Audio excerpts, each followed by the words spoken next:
Hello. Hi, everybody. Welcome to the fourth recording. The third episode hasn't been released yet, but that will get put out soon. So I probably have the wrong live stream title on Facebook, number 3. I messed it up. What else is new? Well, that's all right.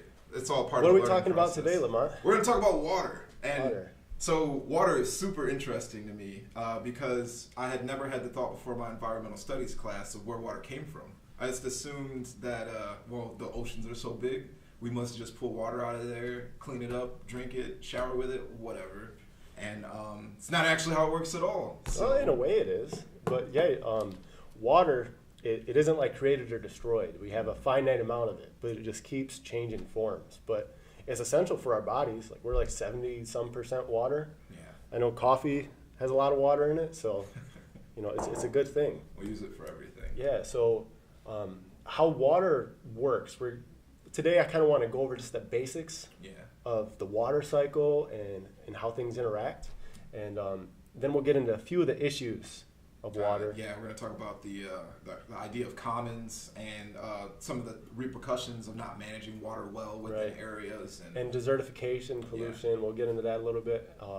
But then we'll end with some cool solutions. What we can do. The great things that are happening. Right. So first, let's talk about water in a very basic form. I mentioned that it's essential for all life. Well, and you brought up the oceans. Well, the oceans are a big sink of water. Mm-hmm. So you can think of water having sources and sinks. And when the sun shines, it does make it evaporate. And then it eventually falls back down onto land.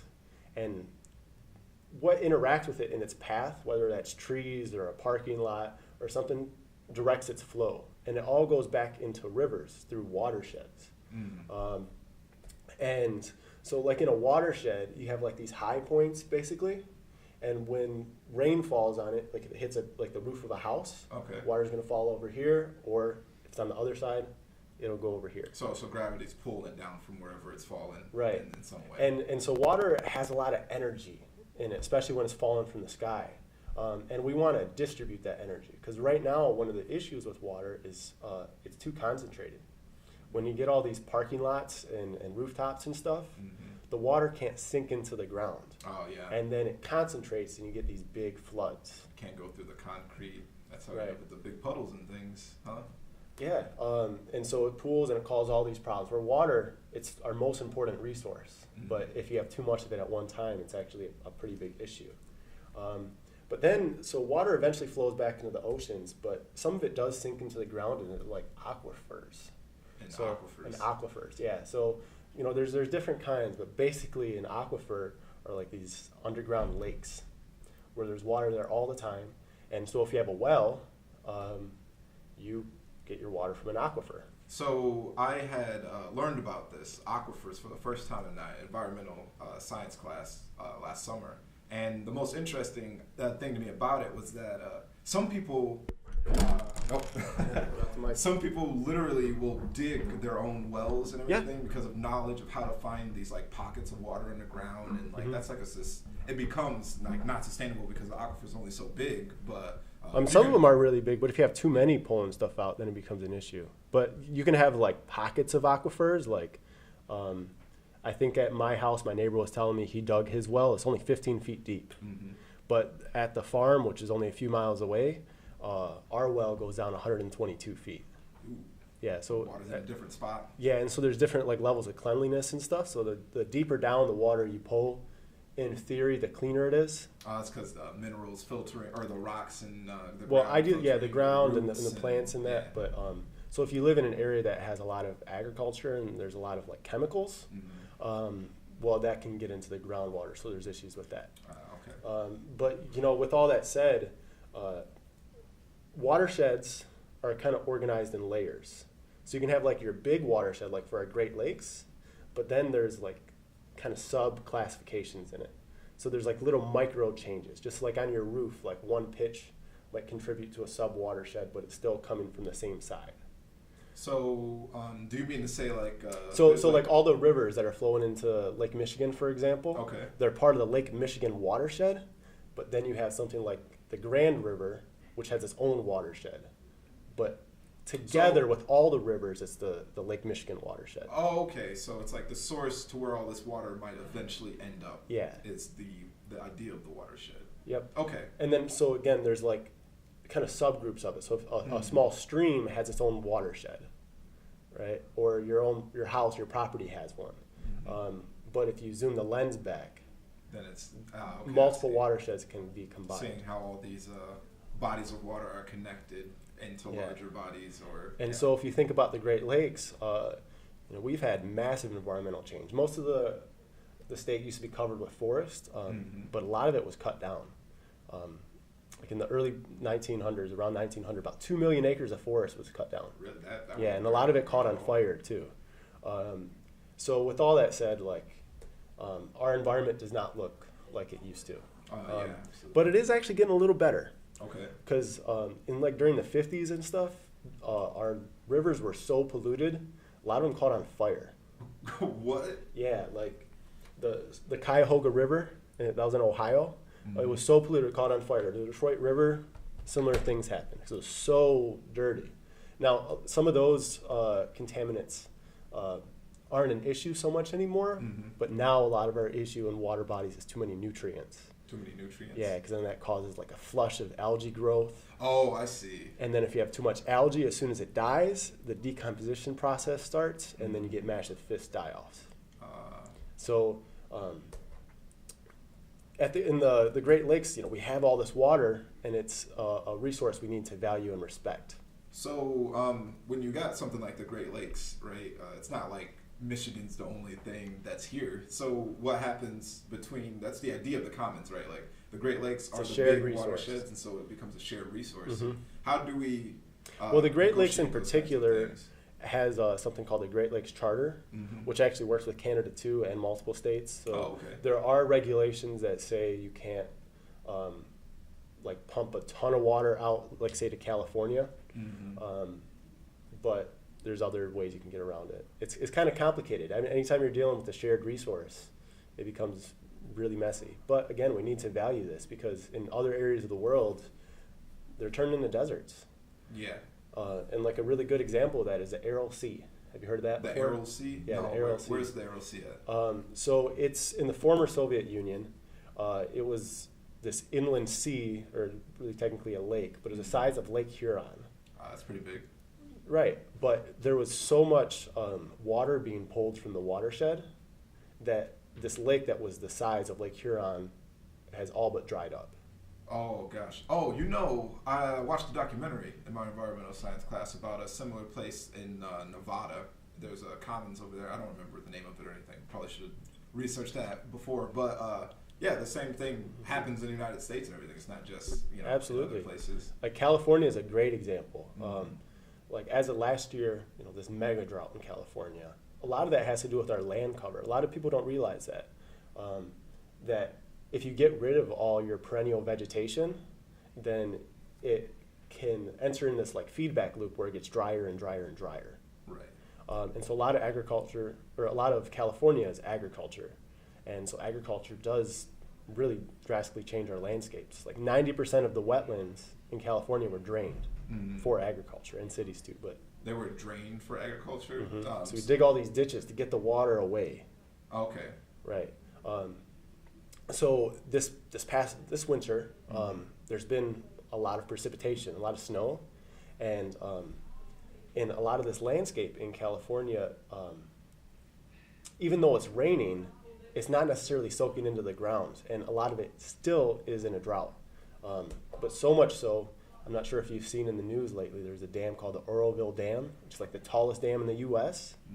I don't know why I've never heard of that dam. But. So it's been in the headlines the past few days, and right now, because this dam started overflowing to where thousands of people are evacuated. California? Yeah, thousands of people are evacuated downstream from this dam because it might collapse.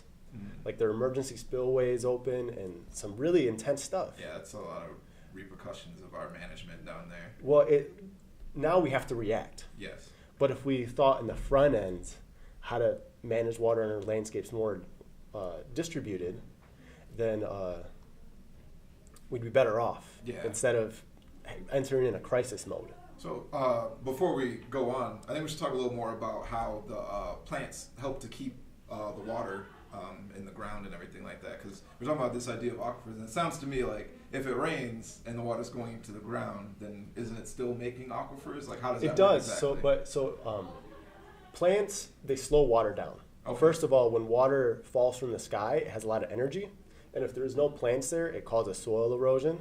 Oh, it's and so like it will, ground. and it will wash it away. And so if you don't have a healthy soil, then water can't get in there very fast. It's like literally weak soil getting pushed away by the water. Okay. So plants do several things. Partly they intercept that water coming down, and they help get it into the ground, partly through their roots, but also, even more importantly, the organic matter they create. Oh. So the organic matter, like in the forest floor, acts like a sponge. Yeah. So it might rain like an inch, but not all of it will necessarily fall down or wash away, rather. It'll soak in and it's absorbed like a sponge. Okay. So if you want, like in your garden, to conserve water, one way to do that is using mulch to kind of cover that soil with organic matter. So it'll keep it moist and keep that water. Okay, I see. Right. So what kind of problems do you face? You talk about desertification or whatever, but how exactly does that happen? Is it always like the fault of agriculture and like largely getting rid of there's certainly other factors. It's a really complex issue, but yeah, largely. So take the Dust Bowl, which happened in around the 30s in the U.S. Yeah. We got rid of the prairie with our tillers. Okay. And so that perennial vegetation that's holding the soil there it's gone. And then so when it does rain, or if it doesn't rain, all the soil just washes away, and then it again becomes this positive feedback loop where it gets drier and drier. Because everything just keeps washing away and dry, nothing's growing back, and everything just keeps washing away. Right. So agriculture certainly is the biggest contributor. But then there's another issue with agriculture where it can deplete our aquifers. So if you have all these big center pivot irrigation systems, so if you've ever like flown in an airplane, you see a bunch of circles down the ground. That's like giant irrigation systems using millions of gallons of water. And a lot of them are located, say, in the central part of the U.S. in the Ogallala Aquifer, which is like the main big aquifer. Yeah, it's kind of a tongue twister. There's a big aquifer for the whole, for like the whole Mississippi basin, basically. Oh, wow, that's amazing. All underground is connected. It's like that big and giant underground lake that many, is it a lot of states that use that? Or it's several states. I don't know all of them off the top of my head, but several states. If you have all of these people pumping out more water than is going back into the groundwater, it will sink. Yeah. And in some places, dozens of feet. Yeah, obviously, right? If you're trying to pull it out, it's going to change the whole system there.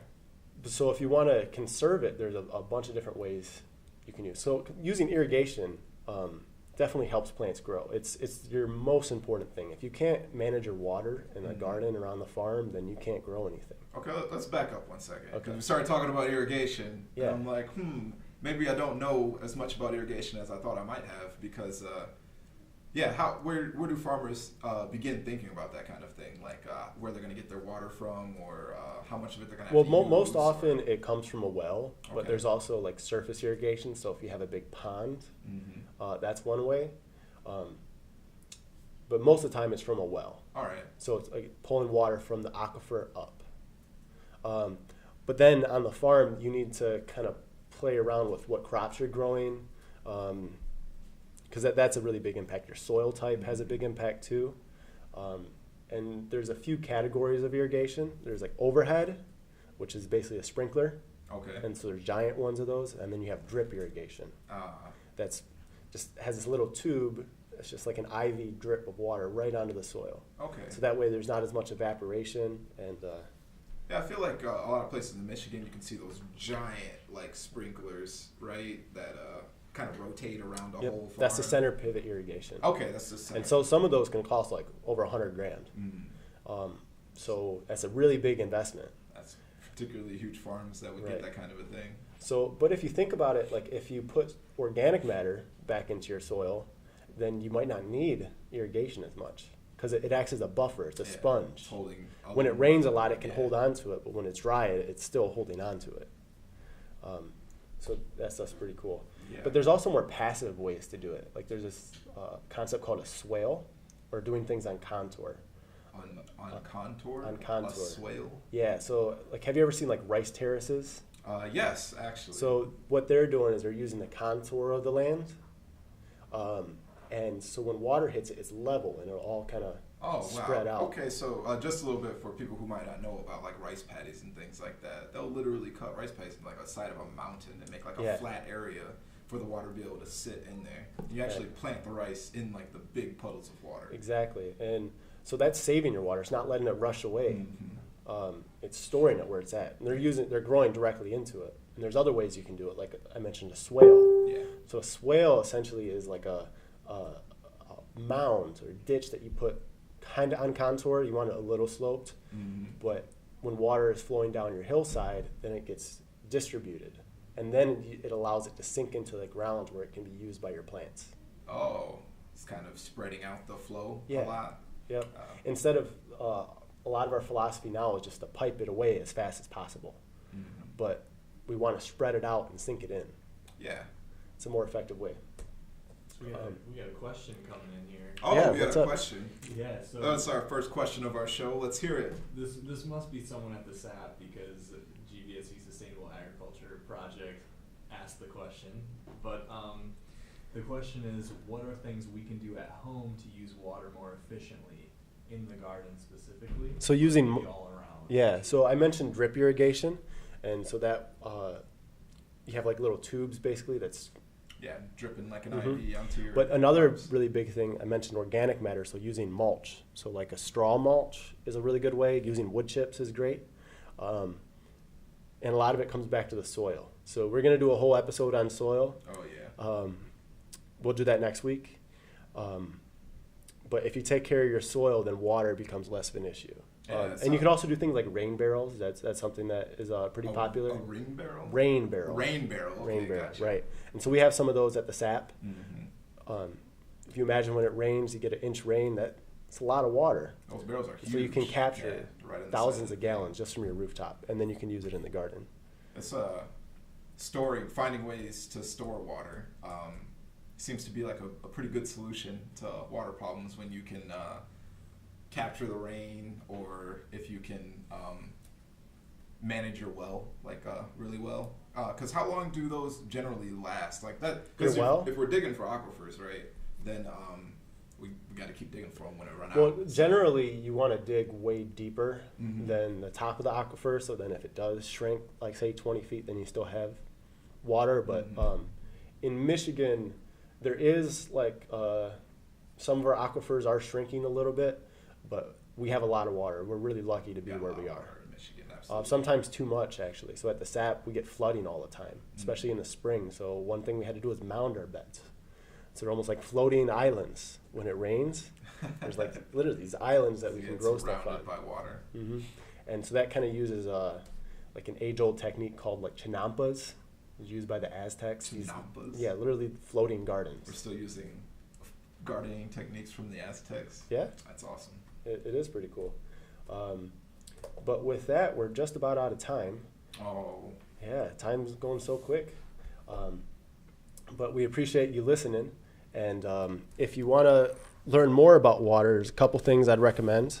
There's a book called Landscaping Earth Ponds, all about ponds. And then there's a course that I'd recommend called Limnology. Limnology. So it's basically the study of inland water or lakes. Okay. It's a pretty tough class, but it's very rewarding. Wow. And I can't even begin to get into it. Well, that's a good word, limnology. Yeah, I didn't know what that word was before. I think it's this water as an idea itself is really important, because like we're even made a large percentage of water, and being conscientious of where water comes from and what you're doing with your water becomes to be like a really big first step in having a voice. Well, it's something really important to know about because it has applications everywhere. Everywhere and everything. And it's like, what can you say if you don't know anything? And it's almost crazy to me that I just learned about aquifers last semester. And that's a good place to start. If you don't know too much about or want to learn a ton more, go research aquifers and learn a bunch about those and really branch you out. Yeah, and come out to the farm and we can show you our different ways that we actually use things. Check out those rain barrels, because that's one of the first things I noticed when I went to the farm too, because they're just huge right on the side of the house. Yeah, it looks pretty awesome. Yeah. But yeah. So thanks for listening. Thanks for showing up. And hopefully this live stream worked. We're going to put some more refined video up onto YouTube. So check out Growing Grand. And let's keep